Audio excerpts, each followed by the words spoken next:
Hello friends, मैं हूं श्रद्धा। आपका मेरे किचन में स्वागत है। आज मैं आपके लिए फिर से एक बार नई रेसिपी लेके आज हम बनाने वाले तिल मावा रोल। देखिए इस तरह से मैं पास से दिखा रही हूँ। देखिए देखने में कितना टेम्पटिंग लग रहा है ना, और खाने में भी बहुत ही टेस्टी लगते हैं। बनाना भी बहुत ही ईजी है, झटपट से ये बनकर तैयार हो जाता है। इसे आप बना के रख लीजिए, ये हफ्ता से 10 दिन तक में ये ख़राब नहीं होता, झटपट से बन भी जाता है। बच्चों को भी आप बना के इसको खिलाइए, आप खुद भी खाइए। मकर संक्रांति में आप ज़रूर ट्राई करिएगा फ्रेंड्स। अच्छा लगेगा तो वीडियो अच्छा लगेगा तो लाइक भी कर दीजिएगा, और चैनल पे नए हैं तो प्लीज़ चैनल को सब्सक्राइब कर लीजिएगा। साइड में बेल आइकन है, उसको भी प्रेस कर लीजिए। मेरे आने वाले वीडियो की नोटिफिकेशन आपको पहले मिलेंगे। तो चलिए हम ये स्टार्ट करते हैं बनाना।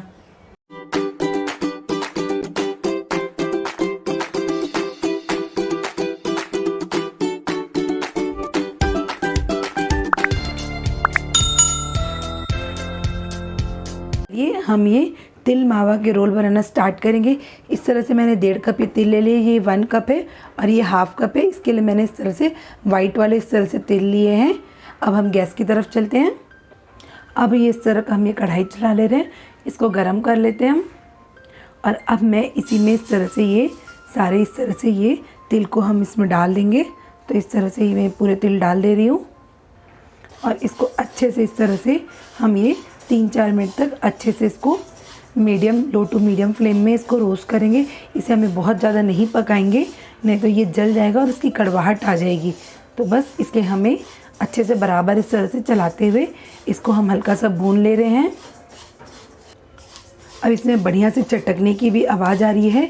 अब ये अच्छे से भून गए हैं। मैं गैस का फ्लेम को ऑफ़ कर देती हूँ। हमें बहुत ज़्यादा नहीं भूनना है, इसका कलर चेंज नहीं होना चाहिए। इस तरह से बस ये देखिए। अब मैं इसको एक बाउल में निकाल लेती हूँ। तो ये देखिए इस तरह से मैंने इसको अच्छे से भून करके इसको निकाल लिए। अब इसको हम अच्छे से ठंडा होने देते हैं, फिर हम इसको मिक्सर में पीसेंगे इसको।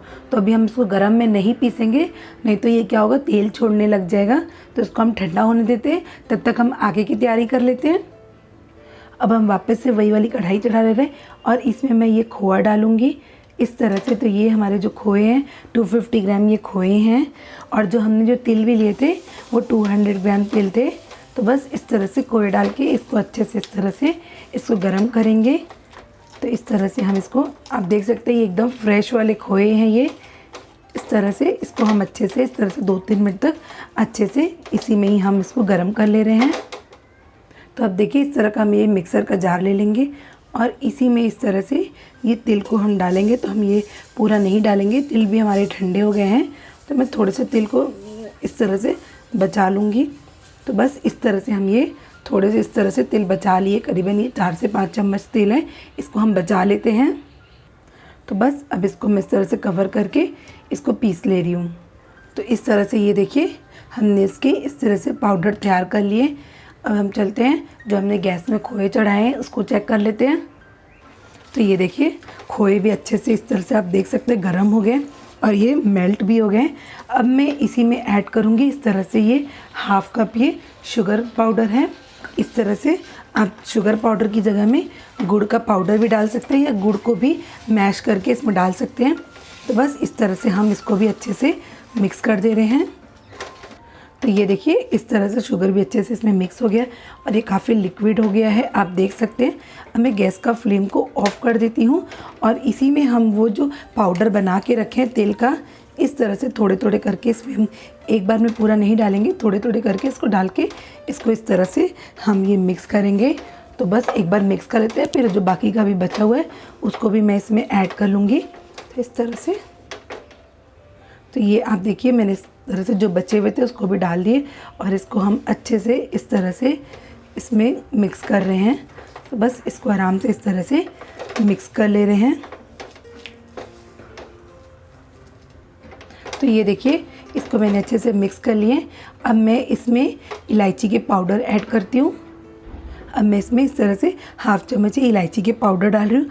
आप चाहें तो खड़ी इलायची को कूट करके इसमें डाल सकते हैं, उसके बीज जो होते हैं, पर मेरे घर पे किसी को पसंद नहीं है। वो जनरली क्या होता है, वो मुंह में आता है ना, इसलिए मेरे घर पे सब लोग पाउडर ही प्रेफर करते हैं, इसलिए मैं पाउडर ही डाल रही हूँ। इस तरह से मैंने डाल के इसको अच्छे से मिक्स कर लिए हैं। अब हम आगे की तैयारी कर लेते हैं। अब मैं इस तरह का एक ये एल्युमिनियम का फॉइल ले रही हूँ, इसको भी हम घी से ग्रीस कर देंगे। और तो इस तरह से घी लगा के पूरा इस तरह से फॉइल को ग्रीस कर ले रहे हैं। इस तरह से हम ये, तो बस इसको देखिए मैंने इसको अच्छे से ग्रीस कर लिए। आप एल्युमिनियम के फॉइल की जगह में प्लास्टिक की शीट भी है, उसमें भी आप इसको इस तरह से इसका रोल तैयार कर सकते हैं। तो अब मैं इसको ग्रीस कर ली हूँ। अब मैं इसमें ऐड करूँगी, और अब मैं ये जो तिल को थोड़ा सा बचा के रखी थी ना, इस तरह से हल्का सा इस तरह से डाल दे रही हूँ। बस इस तरह से हम ये तिल को इसमें इस तरह से फैला ले रहे हैं। और अब हम इसमें डालेंगे, अब हम इसको इस तरह से 2 पार्ट्स में कर देते हैं। तो इसको हम इस तरह से 2 पार्ट में 2 फॉइल में इसको इस तरह से रोल करेंगे। तो इस तरह से हम ये एक पार्ट ले रहे हैं, और ये एक पार्ट अच्छे से और ठंडा भी हो जाए। तो बस इस तरह से इसको हम ये डाल दे रहे हैं, और इसको हम इस तरह से अच्छे से फैला लेंगे। तो हमें बहुत मोटा नहीं और बहुत पतला ही नहीं रखना है इसको, बस इस तरह से मैं इसको फैला ले रही हूँ। अब मैं इस तरह से हल्का सा हाथ में ग्रीस कर ली हूँ घी से, इस तरह से बस इस तरह से दबा लूँगी, हल्का सा ही, ज़्यादा नहीं दबाएंगे, बस हल्का सा ही इसको इस तरह से बस एक बराबर इसको कर ले रहे हैं। तो ये देखिए इसको मैं फैलाई, और थोड़े से इस तरह से तिल भी लग गए हैं, पर कोई परेशान होने वाली कोई बात नहीं है अगर ये तिल लग जाए तो। अब मैं इसमें कुछ ड्राई फ्रूट ऐड करूँगी। तो इस तरह से आप देख सकते हैं मैंने थोड़े से इस तरह से 10 to 15 कैशियो कट करके रखे, काजू, और ये हमने पिस्ता ले लिए हैं, इसको भी 15 to 20 कर लिए, और ये बादाम भी ले लिए 10 to 15। तो इस तरह से पहले मैं इस तरह से इसमें ये इस तरह से पिस्ता डालूँगी। तो बस इस तरह से हम ये डाल ले रहे हैं, और इसी के साथ में इसमें डालूँगी इस तरह से ये काजू डालूँगी। तो ये जब इस तरह से हम ये खाएंगे ना, तब ये हमारे मुंह में इस तरह से नट्स आएंगे तो बहुत ही बढ़िया लगेगा। तो बस, और इसी के साथ में बादाम भी इसमें डाल दे रही हूँ, और हल्का से इस तरह से हल्का से इसको बराबर कर ले रहे हैं। तो बस इस तरह से डाल दिए, और थोड़े से मैं ऊपर से इसमें ये जो तेल है इसको भी हल्का सा इसमें इस तरह से डाल दे रहे, स्प्रिंकल जैसा कर ले रहे हैं हम, और हल्का सा बस इस तरह से हाथ से दबा लेंगे। आप चाहें तो बेलन की हेल्प से, या आप इसको स्पैचुला से भी कर सकते हैं। तो मैं इस तरह से हल्का से स्पैचुला से इस तरह से दबा दे रही हूँ, ताकि अच्छे से ये अंदर मिक्स हो जाए। और कहीं अगर बचा रह गया, अगर आपको लगे तो आप इसमें साइड में जैसे थोड़ा सा बच गया तो मैं इसमें थोड़ा सा डाल देती हूँ। और अब मैं इसको इस तरह से रोल करूँगी। तो बहुत हल्के से इसको रोल करना है, हमें ज़्यादा दबाना नहीं है, बस हल्का से इसको घुमाएंगे और इस तरह से इसको लेंगे। फिर हम इसको वापस से इस तरह से इसको पलटेंगे हल्के से, बस इस तरह से, और फिर इसी तरह से ही इसको हम ये हल्का सा घुमा ले रहे हैं। तो ये देखिए इसको मैंने अच्छे से रोल कर लिए। अब बस इसको हम इस तरह से ये पैक कर देते हैं, और ये साइड का भी इस तरह से दबा लेंगे ताकि अच्छे से शेप में रहे।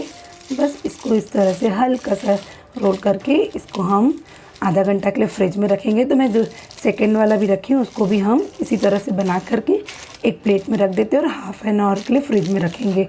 ये अच्छे से सेट हो जाएगा, फिर हम इसकी कट करेंगे। तो ये देखिए इस तरह से दोनों तैयार हो गए। अब मैं इसको इस तरह से एक प्लेट में इसको रख के फ्रिज में हाफ एन आवर के लिए रख देती हूँ।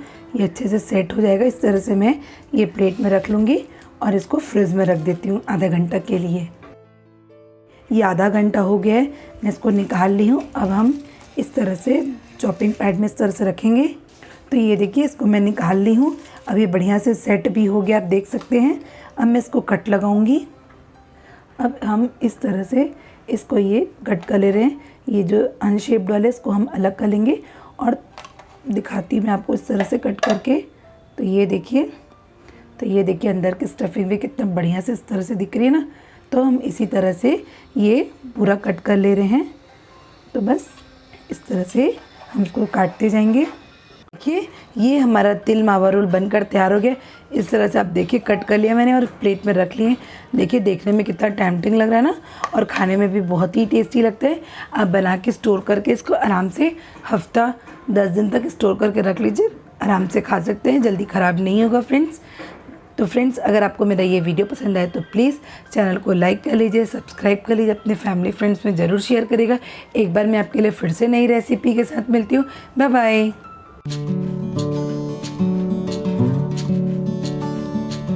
हैं।